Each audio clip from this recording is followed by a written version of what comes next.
Look at this, we're in beautiful Kyoto, Japan, Kinkakuji Temple, and it's summertime in Japan. Atsui desu ne. It's very hot. I'm gonna be sweaty the whole time, I'm sorry, but there's just no point in trying to get past it. But we are here for a very cool experience because I brought along the Canon 85mm f1.4 VCM. Now these are cinema lenses, or at least designed for cinema applications, but I want to find out if they're also really good for photography and are there any compromises that we have to deal with. So that's what we're going to find out here today. I'm Chris Niccolls, this is PetaPixel, and this is beautiful Japan. Okay guys, so I know I was just in Tokyo, Japan, but now I'm back in my office here in Calgary, Alberta. The Japanese Shinkansens are that fast. All right, look at all the yen on the table. Okay, there's your proof. And I'm shooting the Canon EOS R5 Mark II, which happens to take two card types. It takes both CFexpress Type B cards and SD cards. And so the cards that I'm using for this trip, it's the OWC cards because I do really trust these for any sort of travel. They're rugged, they're reliable, and they're fast. Now the Atlas Pros may be cost effective, but they are absolutely professional cards. These can push up to 3000 megabit per second write speeds and even faster read speeds. But I also brought my Ultra Pros. I really like these Atlas cards. So these are the fastest SD cards that I can get here. I mean, these are V90 speeds, 300 megabit per second read speeds, 250 megabit per second write speeds, and again, just rugged and reliable. With both these cards in the camera, I know I've got storage and security without any issues whatsoever. These cards also come with OWC's Innergize software, and this is great because it can make sure that my cards are running at peak performance and that they're healthy, so I don't have any issues with corruptions or any sort of failures. So if you're going to travel abroad, you need the most reliable cards with lots of speed. I highly recommend these. The Atlas Pros, the Ultra Pros, these are all really good cards to check out. Click the link in the description below. Now it's time for us to go back to Japan. All right, so before we get any further into it, I'm here in Japan, actually with Jeremy Gray, not Jordan Drake. And the reason for that is Jeremy's never been to Japan. He's a big fan of the culture, and we thought this is a great experience for him to attend as well. I'm here so we can still do the review, and he's doing a great job behind the camera. I also want to let you guys know that he's shooting on an R5 Mark II. I'm shooting on an R5 Mark II, and we are using the VCM lenses. So we brought the 20mm, the 24, the 35, the 50, and of course the 85. And Jeremy's going to be getting footage on all 5 of these lenses.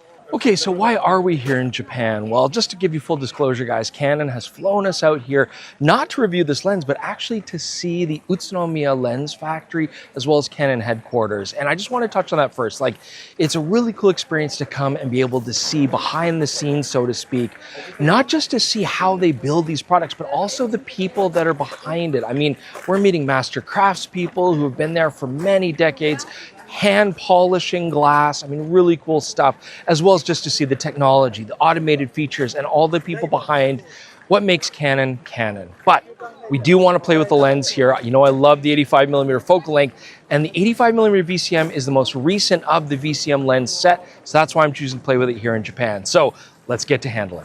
So the first thing I want to mention when it comes to the handling on these Canon VCM lenses is that as a set of primes, they're all designed to be very similar in the way that they feel, the way that they handle, the size, the profile, and even the weight.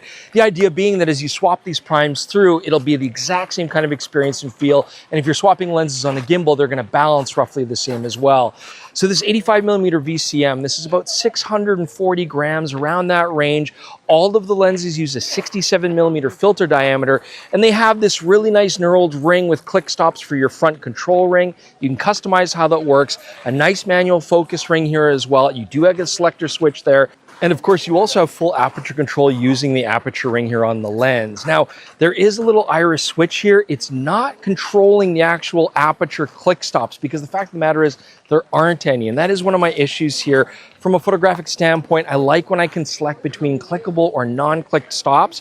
You know, I just like that haptic feedback, but this is completely smooth. That's ideal for cinema applications, but not for photography applications. It's not the end of the world. This iris switch is actually instead just going to lock that aperture ring into auto if you want to set it from the body itself, and that's what I'm primarily doing. We also do get a customizable button here on the side, which I like. That's present on all the lenses, and these are rugged and weather sealed, so if you're going to use them in very, I guess, sweaty conditions, this is a great option.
Okay, so now we're in another very popular spot here in Kyoto. We're in Arashiyama Forest, bamboo forest, and I'm still sweating. I'm sure you can see it.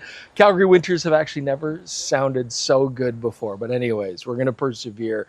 So we were thinking we were gonna have a rainstorm today, but it turns out actually it's been a beautiful day. We got lots of sunlight, so we're able to do some good flare tests. And first thing I'll say is Canon lens coatings always do a great job preventing flare. We're not getting loss of contrast or anything like that. But when we're shooting wide open, you will see there's a fair amount of ghosting. It's not obnoxious, and stopping down the lens doesn't really make it any worse. From a photographic standpoint, this is an acceptable result. And actually, when you're shooting video, sometimes you want a little bit of ghosting. It'd be nice if you're panning across like a bright sunny strip and you just want to get that ghost going across the screen just to give it some interest. But overall, it's a very nice result. Now let's also just take a brief moment to talk about autofocusing while we're in the famous part of Arashiyama where everyone wants to get a photo. Autofocus on this is actually in the name of the lens. This is a voice coil motor. It's the VCM lenses. The whole series has them. So the nice thing about the voice coil motor is we're getting good performance, whether it's photography or videography related. I'm finding it's focusing from near to far very quickly. Like, you know, if I'm shooting a street scene, I don't feel like it's lagging behind at all. But when you do video work, it's actually a really smooth transition. And of course, it's quiet, which is key. So this is a good choice. I'm happy with the autofocusing on these lenses. So I often like to evaluate sort of macro capability and close focusing. We got these cool spiders here, but the fact of the matter is, like, although you can still get a fun shot, this is not a macro lens by any stretch. It just doesn't get you close enough to do those fine details. Perfectly acceptable for portraits, head and shoulder stuff, no problem there with minimum focusing distance, but don't really worry about this for close-up stuff. Now, because this is a telephoto and it's got a really fast f1.4 aperture, I do want to test for LoCA. This is that chromatic aberration, longitudinal chromatic aberration, where you get color fringing in the foreground and background out of focus areas. Real pain to get rid of in post. And so I want to check for this. Luckily, actually, we're getting a really nice result, as you can see here. We're not really getting a major color cast in the out of focus areas. So this is a really nice result. It means I can shoot high contrast stuff at wide apertures and not worry about it. Okay, so Jeremy and I had a fantastic time in Kyoto, but now we're back in Tokyo, continuing our trip, and we are in Akihabara, Electric City, of course. You always got to do a trip here. And further testing on this lens, I've had a chance to test out Bokeh, so I want to talk about that now, and just the quality of the Bokeh on the 85mm f1.4. This is an L series lens. It's got the red stripe, so I'm expecting professional results, but we did get some interesting bokeh results, and they're not perfect. So this is what I'm seeing. First off, shooting wide open at f1.4, we are getting a beautiful cat's eye effect in the corners. I like that look, actually. It's really fun when you're shooting things like portraits, a bit of a swirly effect. But looking at the specular highlights themselves, we're gonna notice a couple things here. First off, there's a slight soap bubble effect. It's actually not bad at all. We are getting nice round specular highlights when we stop the lens down, as you can see here, but there is also a little bit of onion ring going on. So what that's gonna do is give us just a little bit of busyness in our bokeh and how smooth it looks. I still like our transitions from in focus to out of focus, but sometimes backgrounds can look just a little bit frenetic. It's very minor. It's still a nice result, but it's not the best I've seen out of Canon. Okay, let's talk about sharpness next. I mean, being an L-series lens, I do expect very good resolution out of this, but I'm still curious because, you know, video-centric lenses don't necessarily need to be as sharp as the requirements for a high-resolution sensor for photography, like the 45 megapixel sensor that I'm using today in the R5 II. So I definitely want to have good detail here. Now, looking at our test charts, shooting wide open at f1.4, we are getting very good detail, very decent contrast as well. So I'm actually really happy with the central performance wide open. Stopping down the lens helps a little bit, but we're already getting good detail. And in the corners, it's a similar story. You know, at 1.4, maybe still good detail, decent contrast. Things do improve, though, when you stop down the lens here. But I'm happy to say that the sharpness that I'm getting out of this 85mm 1.4 is not only acceptable wide open, but also decent for both photo and video. Okay, so I want to touch on the topic of digital corrections because so many modern lenses now rely on using digital corrections to fix things like distortion issues, correct vignetting, this kind of stuff, and it frees up the ability to maybe tweak other aspects of the lens that we want to make better, things like resolution and sharpness. Well, the other line of lenses in this VCM series of hybrid lenses from Canon do rely on digital corrections to some degree, but the 85mm is unique in that it really does it. Everything is being optically corrected. Canon tell us that because the 85mm is a telephoto lens, it just doesn't necessarily have as many distortion issues as maybe wider angle lenses. So there's just more leeway to correct things optically and not rely on digital corrections. But this does still absolutely work with a lot of the Canon bodies that support breathing compensation. Now, breathing is when your field of view changes as you focus from near to far. It's not generally as big a deal when it comes to stills, but in videography, if I'm pulling from one subject to another, I don't necessarily want to see that big field of view change. And as you can see in our sample footage here, the 85mm does have a little bit of lens breathing. It's not out of control, it's very minor, but if you want to eliminate it completely, you'll have to rely on the digital breathing compensation. So I think that Canon's done a good job of finding an 85mm lens, f1.4, that fits in between some of the other alternatives in the RF lineup. I mean, this is going to be roughly $1,600 US is what we're looking at. And the other alternative would be this, the 85mm f2. This is a macro lens. It has image stabilization, which is nice. Gives us 1:2 reproduction, but it doesn't give us that fast aperture. That being said, it's quite light and it's also less than half the price. Otherwise, we're going almost double the price up to the 85mm f1.2. Now, of course, this is a beautiful portrait lens. It's going to give us nicer bokeh, shallower depth of field, but it's much heavier and much more expensive. And this lens is giving us that combination of something that's better and more appropriate for both video and photography. Well, it's been a fun trip, but it's been a short trip, and I hope Jeremy Gray's had a fantastic time in Japan for his first time here, but sadly, our time is coming to an end. You know I love a great 85mm lens. It's one of my favorite focal lengths to shoot street photography with and to travel with, so I've been having a really good time.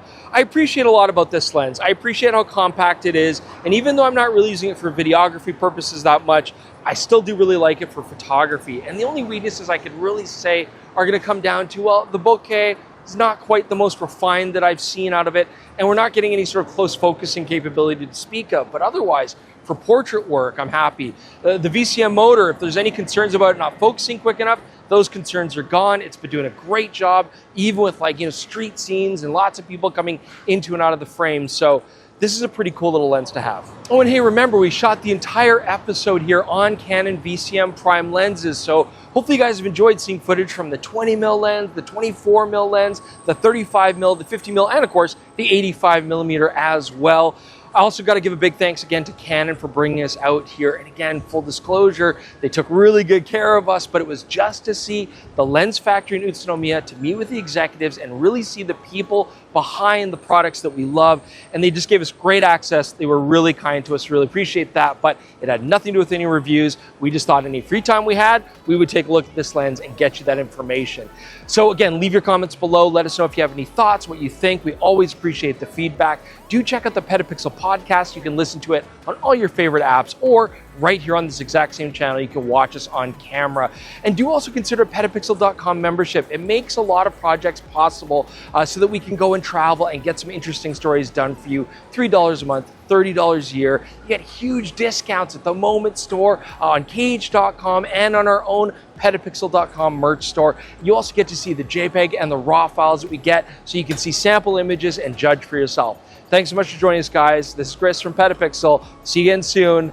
I miss you, Tokyo.